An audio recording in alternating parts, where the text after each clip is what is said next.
hello everyone. Welcome back to the Fetch Quest podcast where we talk about video games and more. I'm your host Guy, joined by my fellow co-host Brewer. Hey everybody. And Liam. Oh, come on! You alright, Liam? I'm trying to grab my copy of Dragon Ball FighterZ, but all this garbage is in the way. What garbage is in the way? You're usually pretty clean and tidy about that kind of stuff. It's all these terrible and overpriced licensed fighting games. Fighter Z is a good game, but man, so many of these suck. Man, I'm tired of all these really cool IPs getting such half-assed games. You know what? Let's talk about it. And that we will. Yeah, we're talking about the world that is licensed fighting games. If you think this sounds very specific, it kind of is, but then you start thinking about it, and oh my god, there are so many licensed fighting games. It's insane. I feel like it's its own subgenre of just fighting games, because the types of games that come out of just licensed fighters are just interesting in terms of quality most of the times, minus some exceptions. There are some diamond in the roughs, but 9 times out of 10, it is a broken, crazy mess. To start with this topic for today, I think we should define what exactly a licensed game is. This is kind of a gray area, because typically if something is licensed, then it's based off some sort of previous IP, and you're giving it to someone else for it to be adapted into something else. So, like, an example, Dragon Ball FighterZ, as mentioned earlier, is a licensed fighting game, because Dragon Ball is a manga series that had been adapted into an anime, and then was adapted into this fighting game, Dragon Ball FighterZ, through Bandai Namco. So that in and of itself is a licensed fighting game. There are some other examples as well. There are tons of anime 3D fighters. There's a lot of video game fighters that have been transformed from one genre to the other. There's a lot in this subgenre of fighting games. It's weird. Yeah, it certainly is, especially when we start looking at just how many have been made as well, because a lot of these will just come out and then you'll hear no one talk about them, especially because a lot of them are ass. Like, I remember for a while, like, the One Punch Man 3D Arena Fighter, people were talking about that just because of one interesting mechanic it had. And then after it came out, like, apparently it got DLC, but no one talked about it because it was terrible. Wait, that game had DLC? Yeah, I'm pretty sure it did. I can pull it up real quick. That's hilarious. Fighting games are already a very niche genre, but there's still somehow an oversaturation of the market with all of these licensed fighters. So, like, you get crossovers of, like, dedicated fans of the series and then fighting game fans. And a lot of the time, those two fans are not the same. So certain games try to appeal to the casual audience and will either lose that or make it unfun for fighting game fans, or they'll go too far into the fighting game thing and then they lose all the fans of the series. So licensed fighting games are really difficult to make work, and I can't think of that many that have done incredibly well. But, like, it is a very interesting format for a game to go. I know, like, the big one that I probably has made the most money in terms of it is, like, the Injustice series has made so much money for Red NetherRealm. Yeah, definitely. That series in particular, especially with all of its DLCs, and hell, so a lot of the DLCs actually weren't even from DC Comics. They were just from, like, other franchises, funny enough. Like, they had TMNT and they had Hellboy. Oh yeah, they did. Yes, and other Mortal Kombat characters. Yes, they had Raiden and Sub-Zero, I believe. Yeah. Which is really funny. They still did have like DC DLC. They had, like, Starfire, Red Hood, I believe. I can't remember. Yeah, they had a few. Yeah. But this genre was, like, in the Injustice games, very much lean more into, like, a casual audience with a very extensive story mode, focus on, like, cool visual supers, that kind of stuff, which casual fans are more a fan of. So that is an example of a licensed fighting game that worked for both audience because it did have a competitive scene as well. I also do want to mention as well that the Injustice fighting games are actually based off a Injustice comic line. So that just gave a lot of appeal for DC fans as well to like play this game, because it's an adaptation of one of the most popular DC comic runs too. So I think it's fun when they adapt like specific source material like that so they can get more audience members. Yeah, which is funny because I hate the Injustice storyline. Oh really? Yeah, it's so stupid. I've actually never read it, so I can't say anything. I'm talking about the game storyline. Oh, okay. Because I just think there's so much character assassination in Injustice, of like core values changing for so many characters that would never do that. Well, I think in general, like the story modes for a lot of these fighting games, especially the licensed ones, aren't really going to be taken all that seriously, because you need to just create whatever random reasons you can half the time to have these characters fighting in the first place. It's true. A lot of fighting game storylines just like to go, all right, how do we get from A to B? And how do we get from this fight to this fight? And a lot of the time it's really silly. There's some big threat that's making everyone really, really angry at each other. So now everyone has to throw hands. Taking control of certain people. There we go. That's where the money is. that one's a big one. Like, hey, better yet, how about we do a tournament? Yep, tournament. All the cliches, and it's very silly. And sometimes it actually works. Sometimes it can lead to some fun stories. But most of the time, you play this storyline and you don't really pay attention. You just go from one fight to the next. That or you know one really shitty story mode I've seen with like a lot of the crappier like 3D arena fighting games. I think I know where this is going. Oh, you know where this is going. Yeah, no, so many of the like the Jujutsu Kaisen fighting game, the My Hero One Punch Man, the ones that like kind of try to adapt the story of like the anime or manga. Sometimes they'll literally just use screenshots from them, or just like straight up rip the art and put it in there. That, or they'll terribly recreate the scenes with the 3D models while they're mostly expressionless.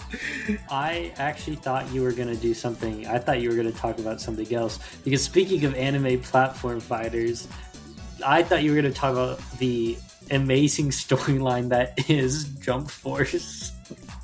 Oh no, Jump Force is up there too, especially when we're talking about expressionless characters, because he did not animate it. Funny because they just went, what if Light Yagami was a villain, but you could not play as him?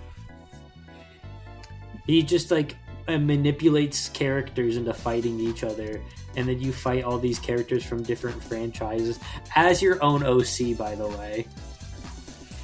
It's a special game. Yeah, because they want you as the player to interact with all of your favorite Shonen Jump characters, and oh my gosh, you can be friends with them. Isn't that so awesome? Oh my god, guys, I'm friends with Goku. I'm not a loser. Me when I'm friends with Luffy, because I've definitely seen One Piece. Yeah, we're definitely not One Piece LARPers here. I say I'd never seen an episode or read a chapter. There is actually a lot. I'm surprised there actually aren't more One Piece fighting games in particular, because that series is very popular. But that's where does have a One Piece actually does just get a decent amount of games in general. I think just like sometimes not fighting games, because fighting games is just the most common game you'll see for a lot of these licensed IPs, and I think the main reason for that is like it is obviously very hard to create a good fighting game. But again, that's not the objective with a lot of these games. It's just get a product out, especially like while the new season of the show is out or something, to get people and go and buy it. So a lot of times these games come out undercooked, and they probably don't really have a lot of budget put into them, so the developers don't have time to make it work even if they really want to, which is why just so many of them are half-assed. Well, also, I feel like a really big reason as to why we, like, for anime arena fighters in particular, the reason why we get so many of them is that, like, making a 3D model is actually really easy to do. and it's very much cost effective compared to something like 2D where you have to stylize that, and sometimes it's illustrations instead of 3D modeling that you just move the characters on a rig for.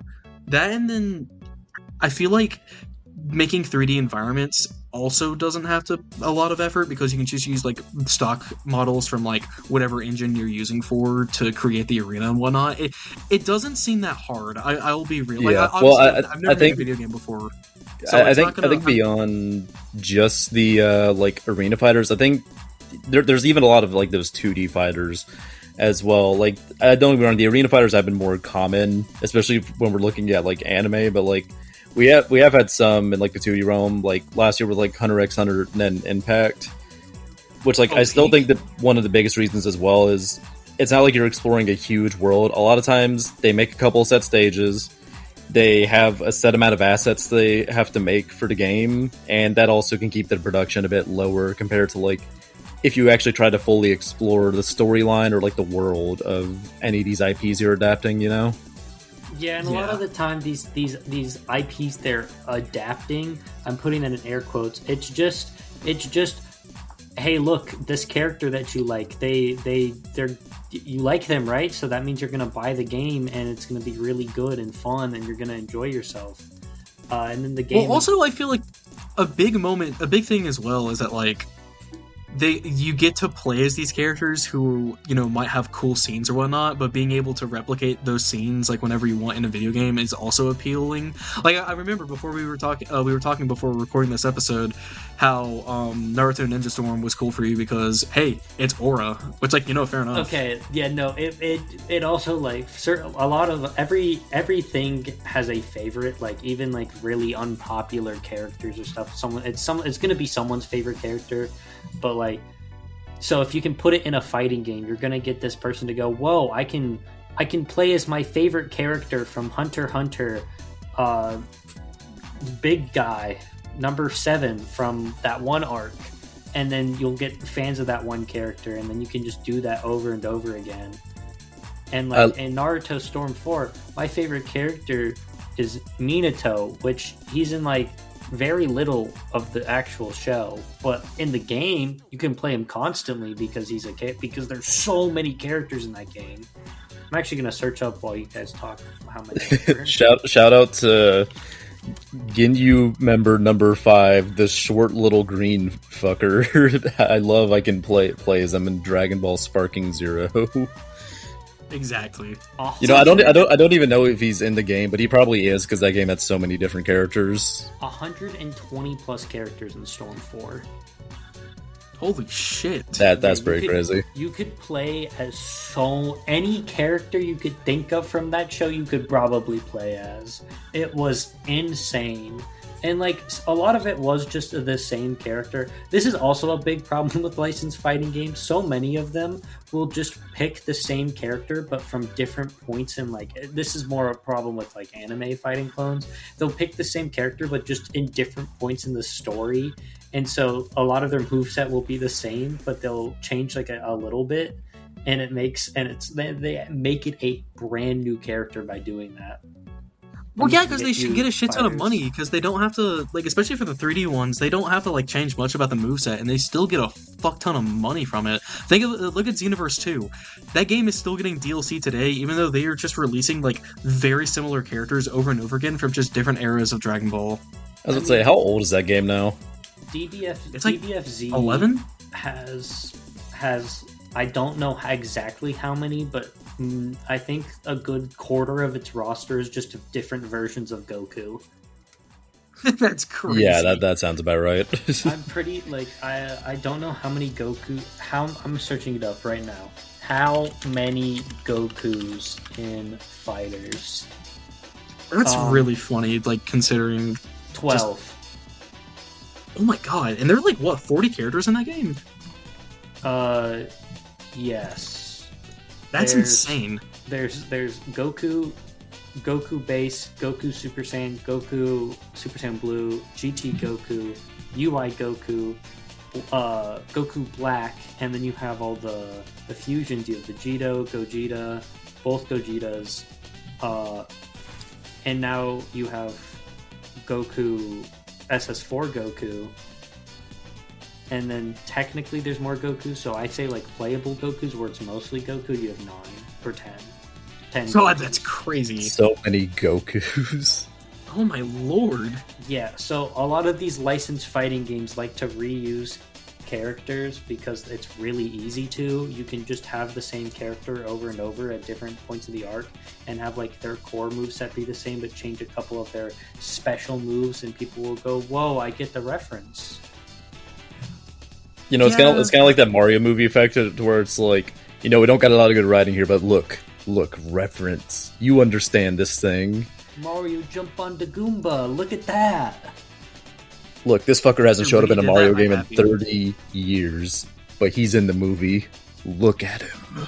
True. Yeah, so it's awesome. But with, like, I think the main reason this is being brought up because recently there are a good amount of like licensed fighting games that are coming out.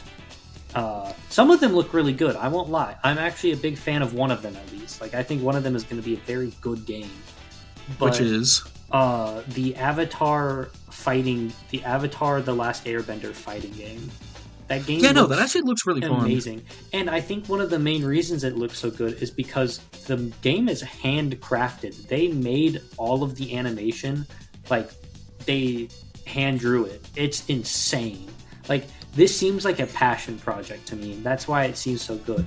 And then, on the other hand, there's another game for a different franchise that we're all fans of, but I don't think is going to be that good. And it's sparked some funny controversy, which is Invincible Versus. The Invincible Versus is like the whole reason we were doing this episode in the first place, because, dude, I feel like it's just going to be so funny when it comes out, and it's probably just not going to be all that great, and so many people are going to buy it, though, because of the hype off Invincible, and then just drop it. Yeah, because, like, there's a big fan base for Invincible. Like, most of us first heard of Invincible through the show. The show was very popular, very big, and so they made a fighting game out of it, of course. But even in the beta, the game already has a big divide between fighting game fans and Invincible fans, where all the Invincible fans are rage quitting the game because they aren't really practicing or trying to get better. They just want to pick up their favorite character and play. And that's I'm not shitting on people who play like that. It's just that the fighting game players, because it's such an easy fighting game, are just like dogging on them. I will say, I think there are a couple other factors specifically for the Invincible beta, because it did actually do something interesting. I'll give it credit for the beta. I think it was like the top 10 or top 15 players on Ranked in the World will actually like have their names put into the credits of the full games, which I think that's actually a pretty cool reward for the beta. The problem is, though, because it is also just the beta, the game's obviously not fully balanced out yet, but also there's no like punishment for rage quitting. So a lot of people would just rage quit a match, so you wouldn't get points or they wouldn't lose points, so they could try to be in that like top 15 zone. Yeah, and if you were rage quitting games, I very much doubt you could get to the top 15. Yeah, no, literally. Because the whole point of a fighting game is you are the only person you can blame. That's like that's one of the main appeals of the game for a lot of people, me included. I love the fact that I can't, like, in other games you can always just go, my teammates are bad. In this game you just gotta like suck it up and go, oh, I'm bad at the game. No, Liam, you're forgetting. You can blame the game itself for a specific character that your opponent's playing. There's always ways to blame someone else. Yeah, I was about to say, if there's a will, there's a way. Always a way to blame it. There's always a way to blame someone else, but it's a lot harder. It is like that. That's why I think a lot of those team games are more popular, just because, yeah, it is just easier to blame your teammates. Whereas the fighting games, it is more so going to be on yourself. But no, you can always find a way to blame shit out of your control, or say something is out of your control. I think another problem that people have with Invincible Versus, and this is also just a me thing, it's a tag fighter, which is inherently got like a very strong difficulty curve to it, and so a lot of people just like can't grasp tag fighters easily.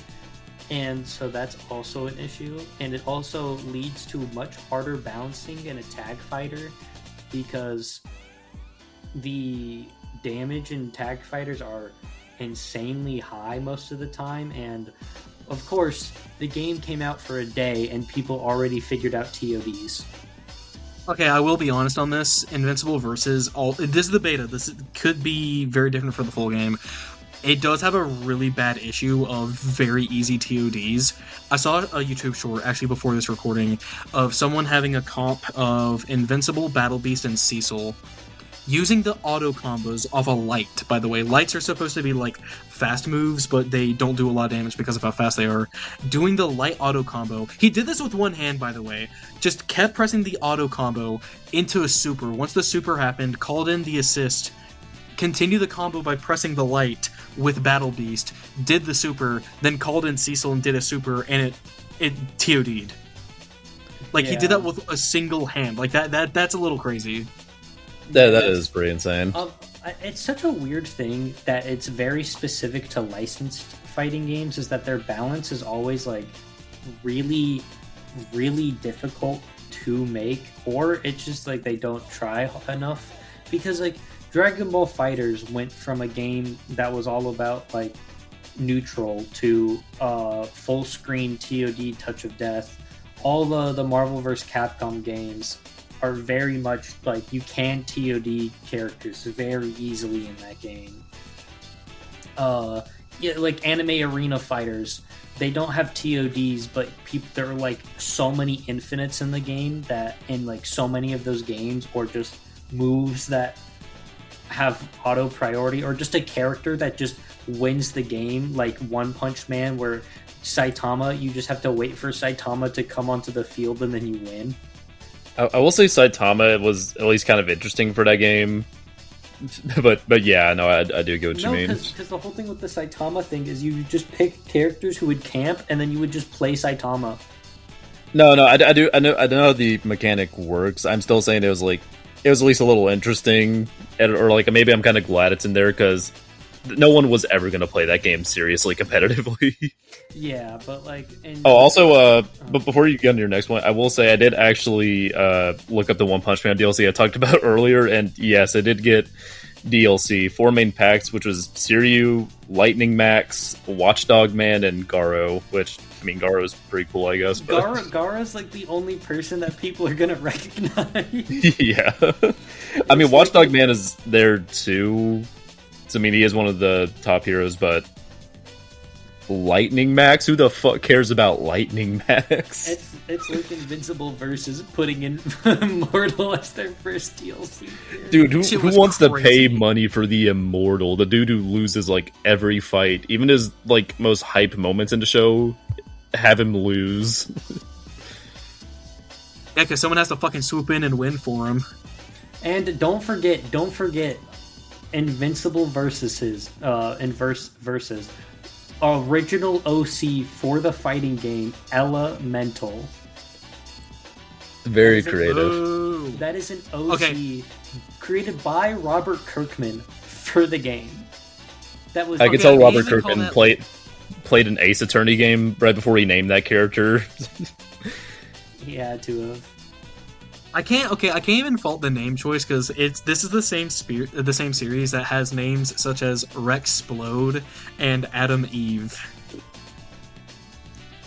Yep. Yeah, so I can't even fault it for that. But I was wanting to talk on the point of like bouncing the fighting games. I think a big thing as to why a lot of these are so difficult is just because a lot of these developers who might not even have had the want to make a fighting game, they probably just got contracted by the original owners of the IP to make a game so they can get more money. They probably they know that fighting games is a market for people that people will invest a lot of time into, so they want to make a fighting game. The thing is though is that they just don't have enough experience with said games. See, a lot of the popular fighting games that are played competitively, such as Street Fighter, Guilty Gear, Tekken, well, okay, Tekken not so much with what I'm about to say, but yeah, Tekken's been rough lately.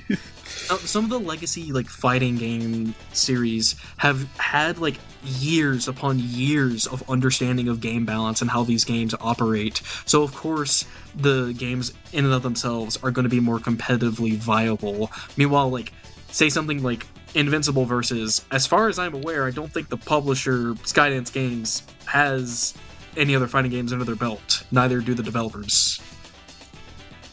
Yeah, and there's another big thing that has to happen, and I think that's also a very big issue of they have characters that they need to have a certain level of power.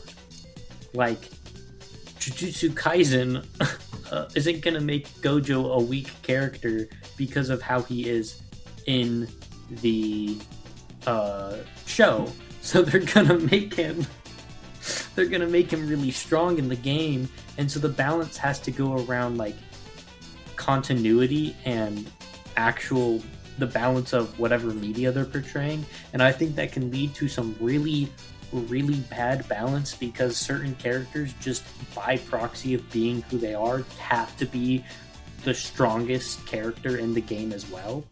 Yeah, especially with, like, you know, we mentioned before One Punch Man. Saitama will actually just one-shot everything, so they had to balance that out by him arriving really late to the match.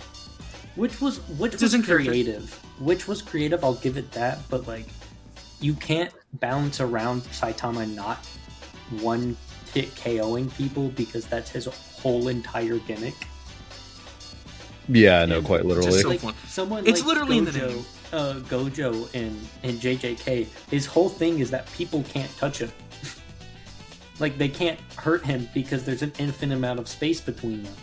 And I don't even remember how they balanced it in Cursed Clash, but I don't actually remember.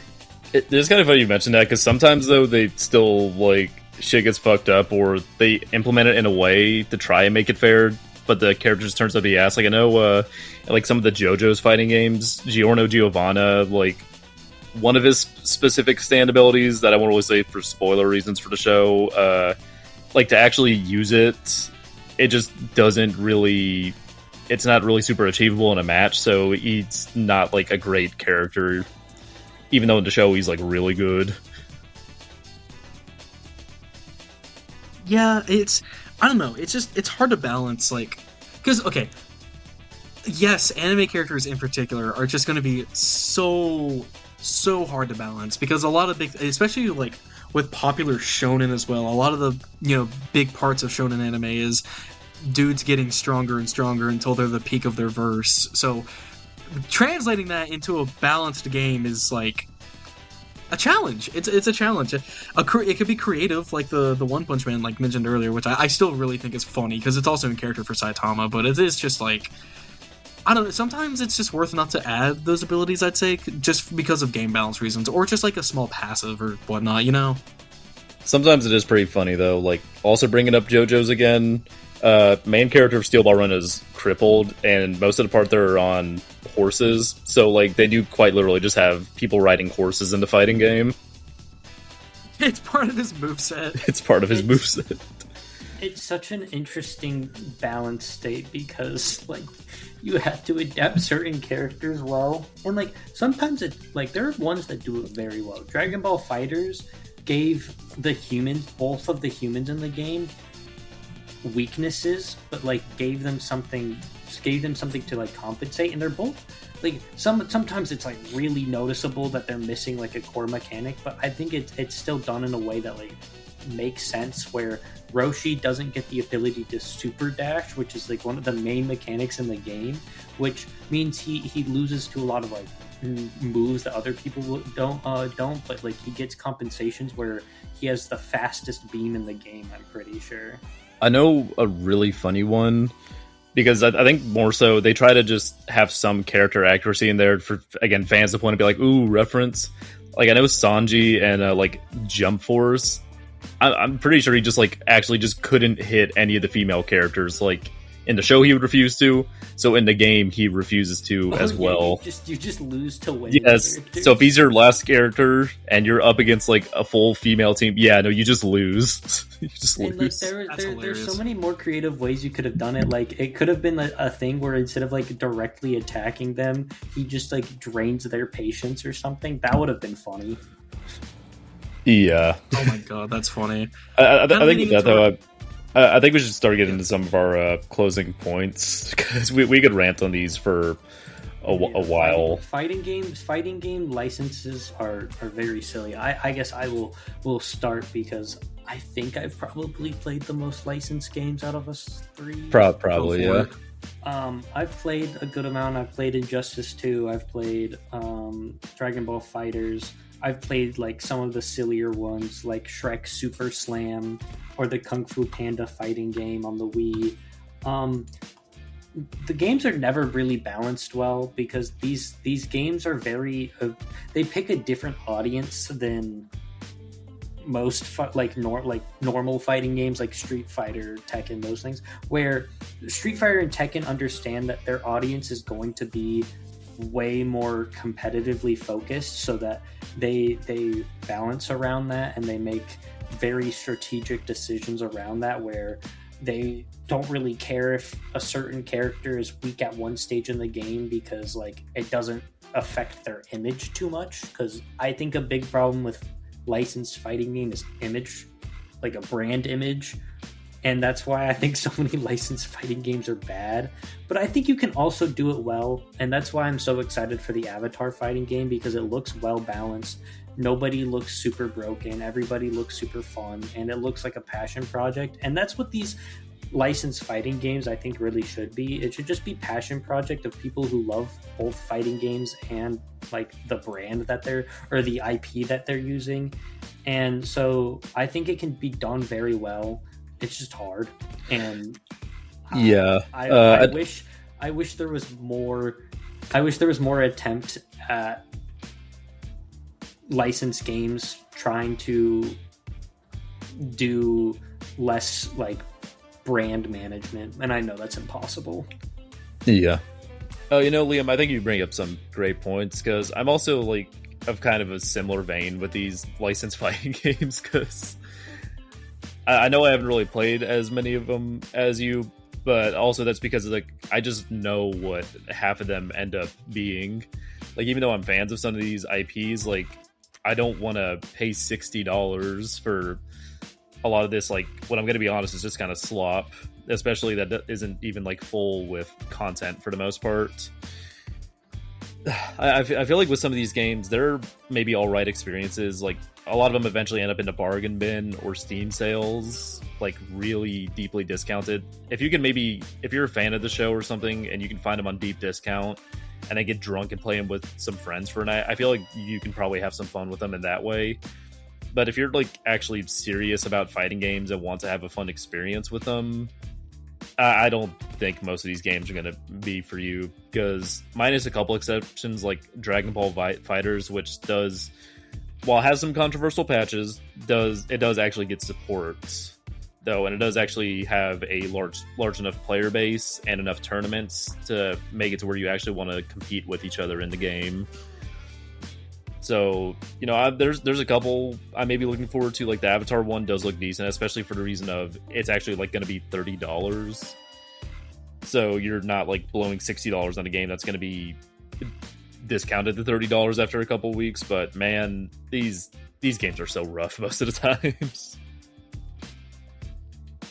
Yeah, I agree. Going into my concluding points as well.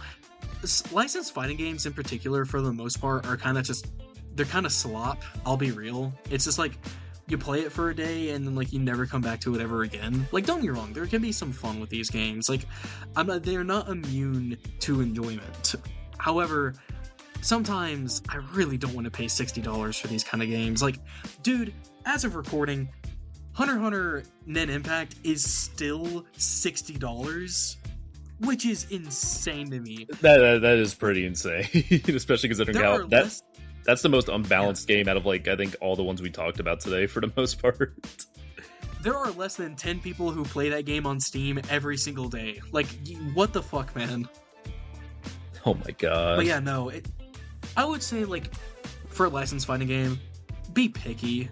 Like, honestly, a lot of them can be really fun, but, like, I feel like being picky is just saved my wallet and my, like, long-term enjoyment. Like, don't get me wrong, I was excited for Sparking Zero. I think it looks really cool. I've played it before. It's pretty fun. I did not spend the $60 though, because I knew that game would die in like 2 weeks, and look what happened. Yeah. It's just how it is with licensed fighting games. They're games that aren't really, for the most part, they aren't really games that are meant for long-lasting enjoyment, which they don't have to be. I'm not expecting them to do that. Again, they are just mostly kind of cash-grabby, like, fun for fans, which that's all really I could ask for games of these types. But this is also just a thing of be picky with these kind of games, because it is fighting slop. It just is. Quality control fighting is slop. not in their vocabulary at all. True. But yeah, with that being said, I think that concludes our video. If you like this kind of content, you want to see more of it, please hit that like and subscribe button how you like hitting the same button over and over again for your silly, easy auto combos.